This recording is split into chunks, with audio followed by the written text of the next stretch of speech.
going in on your first deal, hard money lender is like your best friend, because at the end of the day, they're not going to loan you money on a deal on a property that they wouldn't be okay owning if it 100%. came down to it. They don't want to own it. They want you to do well, so you come back and borrow more money.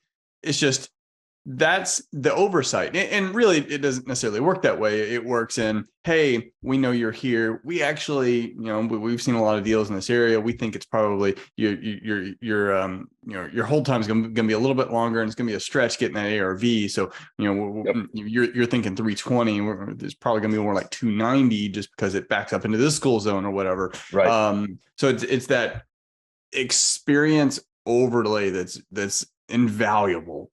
And No a lot question. of people fixate on interest rate and points and fees or whatever. But at the end of the day, it's like those first couple of deals, like you've got a mentor who's very well vested in your success.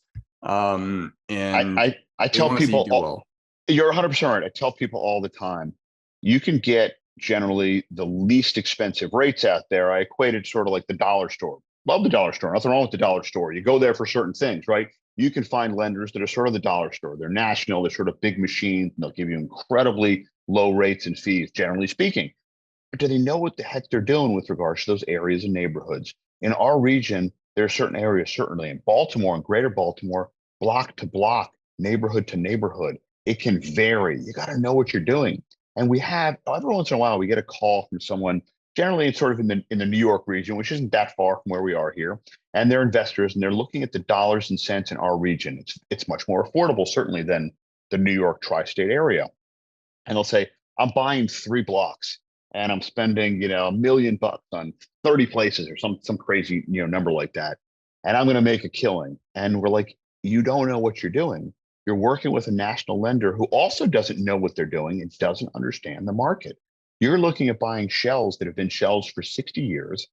And unfortunately, that probably will be shells for another 60 years unless some major change takes place. We know the areas that are changing and updating and renewing, and we know the ones that aren't because we're there every day. And to your point, we care about what happens. And so we'll tell those people, I'm not going to lend you on that. I could make great money on you with that. I don't want to get stuck with that property. And I don't want to put you in that position. I want to do 15 or 20 or 30 deals with you, and I want a long-term relationship. A national guy backed by some hedge fund out of New York, they want to just turn the money and make the money. Nothing wrong with making money being profitable, but I have to stay and service that loan and take it back and figure out what to do if things go bad.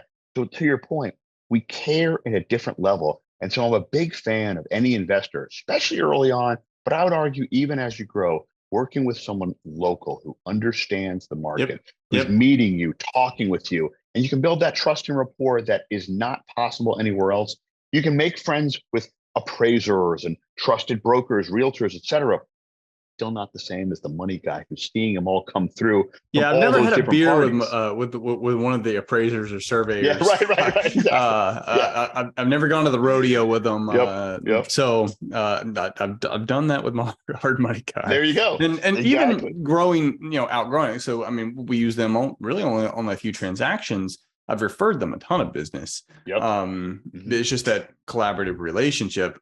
Like you said, I like knowing that at the end of the day, if all my private guys, all my individual IRA, they run out of IRA money, Yep. it's boom. I've got someone who's ready to go. So it's just that extra tool that should I ever need it, they're there. And so I'm willing to always nurture that, and I'm excited to always nurture that relationship going forward. And then going back to, you mentioned national guys versus local guys.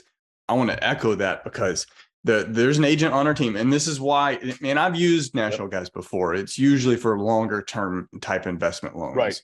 Right. So it was straight in going in. I was going to go in as an investment rental loan. Right. So I've never used one that I recall for a short term, unless it was buying one of their REOs. Right. In which Got it. case we let them fund it. Yep. But there's an agent on my team who's helping an investor buy a house, and they're using a national hard money guy, and they're on their second extension. Now, I don't know the nitty gritty of this transaction, but at the end of the day, I'm like, local, you got to call the local 100%. guys. instead of like, boom, if the appraisal's done, they might even still be able to use it. Closing's this sure. Friday. They could probably get that done. Everything else, if everything checks out, they could probably get that done. Just don't mess with the national guys. No question. The speed. My record is pretty much what you just said. Our record is 1 day, sort of an overnight close from getting the call. Now, obviously, the title company was ready. Obviously, all the docs were sort of lined up. But it was actually a client of mine who had done some stuff with us, and then was like, you know what? Let me feel some of these other guys out. They're really good. The prices are better. It's going to be great. And he went to them, and then at the 11th hour, at the closing table, they said, you know what? We did another secondary, tertiary, fifth review, whatever it might be. We decided we don't like the loan and we're not going to fund it. And I was like, excuse me? Like, we're closing today. She calls me up. He's still got one more day left in the contract. He said, tail between his legs. Can you work with me on this? I said, I'll work with you on it. But like, you learned a big lesson here. I made him write like a whole review on Google review. I said, you need to put that story out there. So I can share that with our clients and prospects. Is your reputation as a buyer worth a point? 100%. It makes such a difference. And I'm not faulting the bigger guys. They just have a different model. And by definition, I worked with a large They have larger company. committees. They have different underlying, and the loan You've officer. Got to move through. Yeah, yep. It's different. And 100%. Which is why you just got to understand that. No question. And the speed and ease in working with someone local who can make those decisions. I can underwrite all the documents in 20 minutes, visit the property within same day or the next day, and close as soon as the title company is ready. Like, where else can you get that? Is there a little bit of a premium for that? Absolutely. Should there be? I believe there should be, to be able to get that kind of speed, attention, and honest, transparent feedback, and then building that partnership and relationship. Because once you're set up with them, you call up and you do the next one, you do the next one, you do the next one.